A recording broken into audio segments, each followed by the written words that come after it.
கேஸை திறந்தாலே சவுண்ட் ஒன்று வருது அழுத்தனால.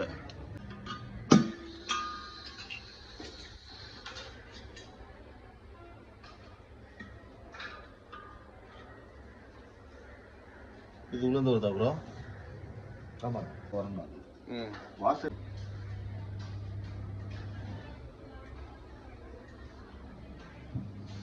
எது போட போறீங்க?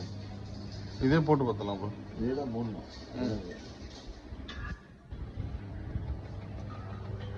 உள்ள வருது ப்ரோ. உள்ள அந்த சவுண்ட் வருதுல்ல, வருது பாருங்க. கை யூஸ் பண்ணுங்க. வரோண்ணா, நம்ம ரெகுலேட்டர் போட்டால் அது வராது. இதுக்கப்புறம் இது உள்ளே இருக்கிறது ஒன்றும் பிரச்சனை இல்லையா?